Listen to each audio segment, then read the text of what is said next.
Ils mentent, ils savent qu'ils mentent, ils savent que nous savons qu'ils mentent. Pourtant, ils continuent à mentir.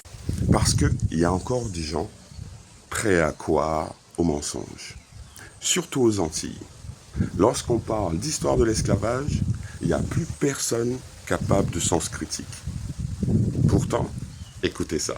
Vous semblez dire dans votre ouvrage, en substance, que tout ce qu'on nous apprend à l'école ou à l'université est un tissu de mensonges. C'est ça. En fait, je n'écris pas une contre-histoire, j'écris l'histoire. Et c'est l'histoire qui est enseignée à l'école, quand elle est encore enseignée, ou à l'université, qui est un tissu de mensonges, qui est un tissu d'erreurs.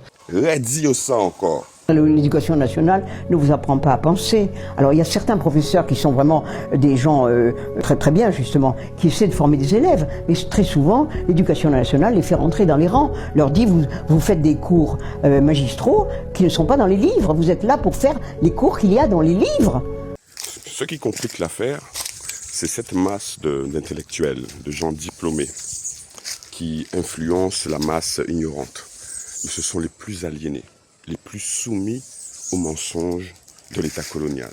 Et très souvent, plus vous faites d'études, plus vous perdez votre bon sens. Il y a une espèce de lavage de cerveau général et les gens ne réfléchissent plus. C'est ce que je leur dis, réfléchissez un peu au problème et vous verrez que vous trouverez des solutions. Mais les gens vous disent « Ah mais c'est vrai, vous me dites ça, mais j'avais pas pensé. J'avais pas pensé du tout, effectivement. » Donc les gens ne pensent pas, ils ne pensent plus. Redis ça encore. Ceux qui ont de plus de diplômes sont en réalité les plus soumis au système. Globalement, oui. Ça, par contre, je peux l'affirmer. Je le vois en patientèle, mais je le vois aussi parmi mes amis. Bon, moi, je vis pas dans un milieu d'agriculteurs. Hein, je pense que ça se voit, même si je les aime beaucoup. Et j'en ai beaucoup parlé dans le livre parce que je pense que c'est essentiel. Et je vois énormément de conformisme social. Et puis, alors, puisqu'on parlait de perversion, il y a quelque chose d'assez pervers qui est beaucoup dans la nature humaine, c'est l'adhésion à la puissance. L'adhésion à celui qui est puissant. Quand bien même serait-il un dictateur, ou serait-il une fascination et un désir d'identification. Ils pensent aussi ne pas être concernés, et ils pensent qu'ils ne souffriront pas de ce qui est en train de se mettre en place, ce qui est évidemment archi faux. C'est factuel. Un exemple. Quand on leur demande où sont les fossiles des dinosaures des Antilles, ils ne savent pas quoi répondre. Quand on leur demande où sont les soldats, leurs squelettes, ils ne savent pas répondre. Toutes les questions que nous posons, le peuple est incapable de répondre, pourtant il continue à répéter bêtement. J'espère que vous me comprenez. Que tout ce qu'on apprend à vos enfants, tout ce que vous lisez, tout ce que vous écoutez et tout ce que vous voyez à la télé est faux à 99%. Alors imaginez l'état de connaissance du peuple si les phares de la connaissance sont si brouillés. Ça promet. D'ailleurs, ce n'est pas un hasard si Bernard Ayotte a été élevé au rang de ce que vous savez. Il fait parfaitement son travail. Depuis des générations, il vend des livres du mensonge, de la falsification, et toutes les écoles, les professeurs éduquent les enfants à travers ce filtre historique. Donc c'est normal qu'on l'applaudisse et qu'on lui décerve cet honneur. Moi j'aurais fait pareil à leur place. J'aurais, si mon élément, je l'aurais félicité. Ce qui nous rassure dans cette histoire, c'est le fait que des archéologues, des jeunes archéologues, objectifs, reconnaissent que leur métier ne leur permet pas de faire de la recherche pure. C'est une recherche sélective. C'est pour ça que je vous fais remarquer que les archéologues viennent en Guadeloupe et ils ne cherchent que des vestiges des esclaves ou des Awawaks. Ils ne cherchent jamais les traces de leurs ancêtres colonisateurs. C'est parce qu'on leur a donné une ligne de conduite. Et cette ligne de conduite participe à l'épistémicide. Pour ceux qui ne savent pas ce que c'est les techniques mises en place pour l'effacement de la mémoire d'une communauté. Eh bien, les archéologues y participent activement. Vous en doutez? Écoutez ce que dit une jeune chercheuse. Je me suis assez vite rendu compte qu'il y a des questions qu'on n'a pas le droit de poser. Et qu'il y a des hypothèses, du coup, qu'on ne peut pas développer en recherche. Parce qu'elles s'éloignent ou elles remettent en question un trop grand nombre de données qui sont appréciées comme acquises. Le problème, c'est que on est assez honnête quand même à l'université pour dire on trouve ce qu'on cherche. On ne trouve pas autre chose. Donc si tu cherches un petit caillou, il y a un gros lingot d'or comme ça à côté, tu ne le vois pas puisque tu cherches le petit caillou. Tu vois. Et tant que t'as pas trouvé le petit caillou, tu vois rien d'autre. Donc on est quand même capable de parler de ces biais-là, de recherche, mais il y a quand même des choses qu'on n'a pas le droit de remettre en question. Et aujourd'hui, tu peux assez facilement trouver tout un tas de découvertes archéologiques qui ne rentrent pas dans le narratif. Donc si t'as pas accès à ton histoire, tu peux pas te positionner dans une perspective réelle. Tu peux que errer dans une espèce de flottement, on va dire, chronologique, mais qui est déterminé par qui et pourquoi. Alors comment faire confiance à l'histoire s'il y a autant de sujets tabous? S'il y a autant d'amnésie collective? L'amnésie de l'époque, vous vous rendez compte ou pas? Il y a un truc qui s'est resserré sur l'instant, à travers les réseaux sociaux principalement, parce qu'en fait finalement ça devient la seule source d'information de beaucoup de gens de cette génération, fait que les gens sont au courant de rien. Mais de rien. Je crois que c'est la surinformation. Non, c'est pas la surinformation. C'est le rétrécissement de l'information. Et le sensationnalisme aussi. Oui, mais du coup, on s'intéresse pas à ce qui s'est passé avant. On consomme l'info comme un divertissement. Oui, mais on parle pas d'info, on parle de culture. Il y a un moment, on sait pas ce qui s'est passé il y a 50 ans. La dernière expo que nous avons fait au Centre des Arts, c'était pour éclairer le peuple. Malheureusement, à peine un mois après, ils font une exposition et ils nous montrent qu'ils n'ont rien compris. Ils appellent leur exposition « Héritage esclavagiste et colonial ». Alors que pendant 3 semaines, on leur a montré des richesses inconnues de l'histoire contemporaine de la Guadeloupe. Ils en ont rien à foutre. En fait, beaucoup d'artistes, beaucoup d'Antillais, sans s'en rendre compte, ne font que plébisciter la falsification historique d'année après année. Tout ce qui se passe aujourd'hui découle, ça a toujours été comme ça, de ce qui s'est passé avant. Aujourd'hui, on digère les influences sans comprendre d'où vient cette influence. Il n'y a plus aucune compréhension de d'où ça vient, pourquoi c'est comme ça, etc. En dehors du fait que c'est un peu triste, je pense que c'est un peu dangereux. Ouais, c'est dangereux. Ouais. Si les gens sont capables de trouver autant de squelettes d'esclaves, comment se fait-il qu'ils ne nous présentent pas encore plus de squelettes de soldats? Expliquez-moi ça. Je m'adresse à ceux qui vont commémorer chaque année dans ce lieu dit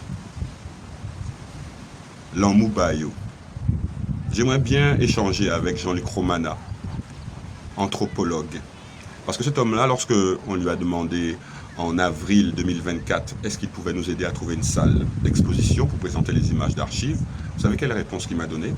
Il m'a dit qu'il est anthropologue. Et si je ne connais pas le génome des squelettes de nos ancêtres, il ne peut rien pour moi.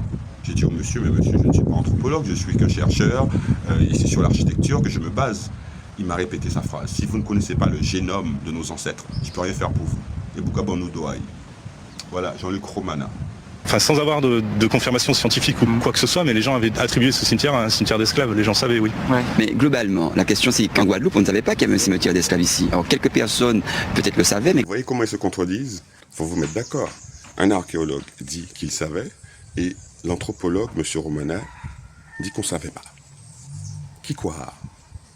Attribuer ce cimetière à un cimetière d'esclaves, les gens savaient, oui. Ouais. Mais globalement, la question c'est qu'en Guadeloupe, on ne savait pas qu'il y avait un cimetière d'esclaves ici. Alors quelques personnes peut-être le savaient, mais la question qui se pose, c'est quel rapport, comment nous nous situons? Est-ce que nous nous situons comme des descendants d'esclaves? Si tel était le cas, eh bien nous aurions magnifié, mis en valeur les lieux de mémoire, ce type de lieux, en faisant des lieux de mémoire, des lieux d'affiliation et de recueillement. C'est pas le cas. Donc aujourd'hui, tout l'enjeu pour nous, c'est bien de réduire cet écart-là entre nous et nos aïeux, en disant très simplement, nous ne sommes pas nés en 1848, notre animal totémique, c'est pas cher. Nous sommes des descendants d'esclaves et nous en sommes fiers. Ils mentent, ils savent qu'ils mentent, nous savons qu'ils mentent, ils savent que nous savons qu'ils mentent et pourtant ils continuent à mentir. Donc, chers amis, lorsque vous parlez d'histoire, n'oubliez pas ce phénomène. L'éducation nationale est validée par Macron, par Sarkozy, par Hollande, par Chirac, par Mitterrand. Vous pensez que cette éducation-là, elle est saine, elle est véridique? L'éducation qu'on reçoit aujourd'hui, c'est l'apprentissage de la docilité. Moi, je peux en parler, j'ai fait les grandes études, prépa, grandes écoles et tout. Je me suis rendu compte avec le recul, bien plus tard, quand j'avais 30 ans, en fait, j'ai pas appris à réfléchir. J'ai appris à être un bon petit perroquet qui répète ce qu'on dit. On m'a appris des choses que j'ai découvertes qui étaient fausses, même en économie, ce qui est mon domaine de compétences à l'origine, des choses complètement fausses. Mais vous êtes sélectionné sur votre capacité à recracher ça. Et plus vous montez, plus vous êtes sélectionné sur cette capacité. Vous discutez avec des médecins qui font leurs études de médecine, c'est pareil, ils vous diront en médecine, la première année, on vous bourre le crâne, on vous apprend pas à devenir des médecins, on vous apprend à ingurgiter des tonnes de connaissances, les recracher dans des QCM, et donc c'est une manière de vous vriller votre intelligence et de vous faire de vous des gens dociles. Quand on rajoute à tout ça la régression de la liberté d'expression, ben on est foutu, on est vraiment foutu. Parce qu'en plus qu'il y a une falsification officielle, il y a le manque de curiosité des populations, il y a leur incrédulité, il y a la soumission des sachants, et maintenant... En tant que personne ayant construit une carrière dans le journalisme, pouvez-vous nous donner justement un avis sur la santé de l'information actuellement? Alors, la santé de l'information, elle est subclaquante. Vous voyez ? Subclaquante. Subclaquante. C'est-à-dire qu'il y a une régression de la liberté de l'information en 40 ans. Donc, moi, j'ai pu être témoin, puisque ça fait 40 ans que je suis dans l'information, je suis journaliste, grand reporter. Et j'ai vu comment, au fur et à mesure, la liberté d'information et la liberté d'expression s'est dégradée. Au point que, quand on dénonçait des scandales il y a 40 ans, c'était par exemple le nuage de Tchernobyl, qui soi-disant s'était arrêté à la frontière, ou c'était par exemple le sang contaminé. Eh bien, on dénonçait des scandales. Mais maintenant, vous pouvez plus dénoncer un scandale sanitaire. Si vous dénoncez un scandale sanitaire, on vous dit que vous êtes complotiste. On vous dit pas que vous êtes journaliste d'investigation et que vous êtes lanceur d'alerte. Non, on vous dit que vous êtes complotiste. Donc, stigmatiser celui qui fait une information rigoureuse et qui la porte en le décrédibilisant et en lui donnant des noms pour qu'on n'écoute plus ce qu'ils disent. On décrédibilise le porteur d'information au lieu de remettre en question, à la limite, on pourrait dire oui, non, votre argument est faux, ou votre enquête est fausse. Non, c'est pas ça. C'est vous êtes ci ou vous êtes ça. Voilà les raisons pour lesquelles l'association Arkela n'est invitée nulle part. Aucune radio, ni internet, ni hertzienne, aucune télévision locale n'est intéressée par nos découvertes et remises en question historiques.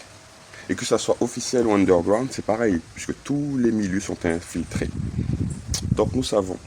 Salut les gens. Mais vous devez comprendre ça. La peur, le plus ancien instrument du pouvoir. Si tu es distrait par la peur de ceux qui t'entourent, ça t'empêche de voir les actions de ceux qui te dominent. Si tu es distrait par la peur de ceux qui t'entourent, ça t'empêche de voir les actions de ceux qui te dominent.